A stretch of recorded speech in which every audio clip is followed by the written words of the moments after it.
How to create a gig on Fiverr, a step-by-step tutorial. Good day, ladies and gentlemen. Welcome to the channel. If you have seen our first video on how to create a profile on Fiverr, then you will want to jump into this video and check out how to actually create a gig and make money doing it. So once you have created your profile, you've entered in all your details in terms of who you are and what it is you're going to do. This is where you send the customer or your client a job card and tell them what you're going to do and how well you're going to do it.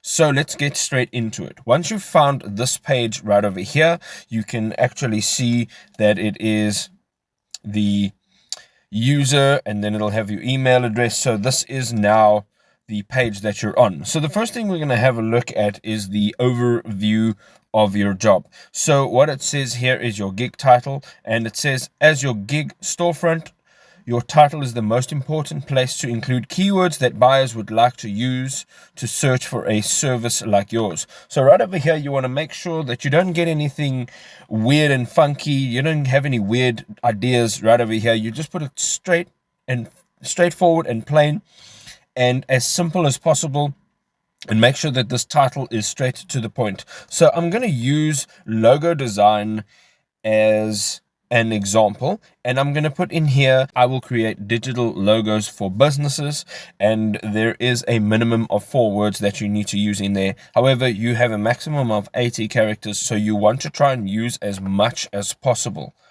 So when you're moving down here, again, there you have a category that you can choose, and that is graphic design. And then there is a subcategory, and that is brand, style, guides, logo designs, whatever the case may be.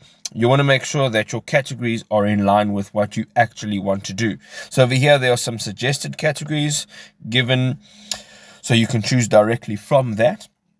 And then you have the gig metadata. So right over here, it says your logo style, and it says select your logo style. So right over here, you can select the kind of styling that you are most likely to produce or what is associated with your style.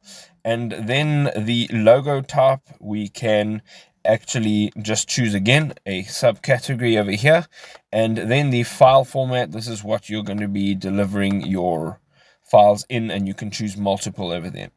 As we go down, you then have search tags, and it says tag your gig with buzzwords that are relevant to the services you offer. Use all 5 tags to be found. So here you can enter 5 tags, and you want to go with things that are relative. So logo design, digital logo, business logo. You want to make sure that these are actually relative to what you're doing. So when you're done, you want to put a tick over there, and it says, I declare that these materials were created by myself or by my team, and I do not infringe on any third-party rights. It also says that some categories require the sellers, which is you, to verify your skills. And once we're done with that, we can just hit save and continue, and you will find yourself on the pricing page. Now, this will take a little bit of research. What I've done here is I've opened up another tab, and what you can basically see here is jobs of logo designers. So what you want to basically find is you want to make sure that you're priced in a line with your competitors. So right over here, you can see this is from 196, and that's from 587. This is from 1173, and this is from 1955. So, you know, it's very important to make sure that you are competitive. You don't want to underprice and sell yourself short. And again, you don't want to overprice and be unattainable by your clients. You also have to make sure that you are able to deliver what you are pricing. So if you are perhaps, as you can see over here, this price is 25,000, and this one over here is 489. Now, yes, these are very, very different prices. And right over here, it says this gig is offered by unrivaled talent verified by Fiverr for quality and service. This user is verified and has a minimum rating of 4.7. So we know already that you are getting good quality, but you must just make sure that you price yourselves in a line with all your competitors. So right over here, you can put in the details. You can either offer one single package, or you can create a few different packages. So you've got a basic, a standard, and a premium. And what you can do here is you can name the package, you can describe the details of your offering, your delivery time, and your revisions, and then the number of concepts included. So let's say you are going to design a logo, and you are going to design it in a certain manner. It says describe the details of your offering. So you're going to make sure that you deliver within 24 hours, or you're going to deliver within 7 days, whatever the case may be, right over there.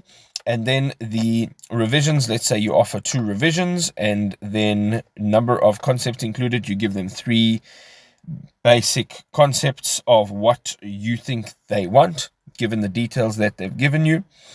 And then you can continue down over here, the logo transparency. We can say maybe yes. A vector file, you can maybe click yes. A printable file, and so forth as you go down. And then you can just put in what you think is going to be appropriate there. And again, we can fit in the standard and the premium as well. I'm just going to put that off for now so that I don't have to fill out all of those details. And right over here, that's great. So now we go down, and let's just put a delivery time in here. Let's say 1 day. These details are important. So if you are offering this service and you are going to offer 2 revisions and you're going to deliver it in 1 day, you must make sure that you can actually deliver it in 1 day, and you will do 2 revisions. And all of these other boxes that you're going to tick here, you've got to make sure that you are actually going to deliver on these promises. Then you have some extra services that you can add in here. Fast delivery, it's going to cost extra. Additional revisions, additional logos, printable files, all of these things that you add in here are going to cost extra money if you haven't already added it in at the top over here. So once we're done with that, we're going to tap save and continue right at the bottom right hand side, and we can move on to the next page. And then you will get into the description and frequently asked questions. So right over here, you can give a brief description of your gig, and you can do that in 1,200 characters right over here. So it says on the right hand side, this is your chance to be creative, explain your gig, describe what you're offering, be as detailed as possible so buyers will be able to understand if this meets their needs. And you can put in your details over here of your job.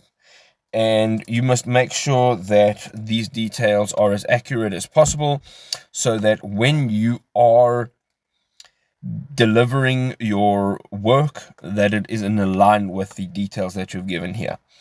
And then as you go down here, it says milestone workflow, and it says attract buyers by turning your gig into a series of milestones. They'll know exactly what to expect, and you'll get paid when each milestone is complete. So yes, if there are steps into your design process, then you can add that in. Right, when you're done, we have frequently asked questions, and here is an opportunity for you to add some questions. As it says here, you can add answers to all the most commonly asked questions. And for example, it says, can you provide a British accent? And the answer is, of course, I lived in England for 3 years. That won't be a problem, right? So that is obviously in relation to voiceovers. But if you have any questions that you know people continuously ask, like, can you make the background transparent, or can you merge images, or can you do this, can you do that, whatever, you need to add a question in there. An answer. So this one over here is the question, and right over here is the answer. Once you've added that in, it will come up on your profile, and now you can hit save and continue, and your frequently asked question will be on your job or on your gig when it is displayed, when clients are looking for jobs. It'll all be there. The next thing we're going to go into is the requirements, and it says get all the information you need from buyers to get started. So this is quite detailed, and you've got to make sure that you get all the correct questions in here. So it says add questions to help buyers provide you with exactly what you need to start work on their order. So for example, if we are dealing with logos, we want to ask questions like, what colors do you want to use? What images do you want to use? What industry is your business in? Is it a startup business? Is it a business that's been running for 20 years? Is it a business that you want to rebrand? Have you got an existing logo that you want to move away from, or if you want to stay in line with, and so forth? So these are all the questions that you will ask your clients, and this is so that they can supply you with all this information and you can give them exactly what they want. And when we're done, we can just hit save and continue right over here. Now we're in gallery, and this is how you showcase your services in a gallery. So basically, especially when you're dealing with visual arts, you want to make sure that you are showing your clients what you're capable of doing, your diversity, and so forth. So it says help buyers find your services more easily by adding tags to all your work samples, right? And what we can do here, it says images. We can add up to 3 images, get noticed by the right buyers with visual examples of your services. So we can add some right over there. You can also add a video, and you can add 2 documents. So depending on what it is that you're doing, you want to make sure that you're adding relative material. If you are doing logo design, you want to make sure that you may be adding some images. If you are adding a video, maybe it's a screen recording of the actual process, and then the documents, perhaps, if you are a content writer, maybe you want to upload some documents or so forth. And when you're done, we're going to move down and we get to the save and continue right over here, and we can just tap that. And once you are done with the overview of your gig, your pricing, your description, and your frequently asked questions, all of the requirements that you need from your clients, you've uploaded some images, a video, and some documents to your gallery, we can now get into the publishing phase. So it says here you're almost done. We just need to complete the following requirements to get selling. And right over here, you need to fill out a W-9 form for tax purposes. And if you're not a US person, you can just say no. If you are, you will have to fill out the tax form right over here. And once you are done with that, you can then say save according to where you are, and then you can say publish gig. And once you've done that, your gig will be available, and you can actually have it over here on this dashboard, and people will be able to see it, and they will be able to purchase your services. And there you go. That is how you can create a Fiverr gig and start making money. You can start writing your own paycheck. If you got the skills, this is the place to jump in and start making money, showing people what you're worth, and doing it because you enjoy it and because you're good at it. I hope you enjoyed this video. If you did, don't forget to leave us a like and subscribe to our channel, and we'll see you in the next one. Bye for now.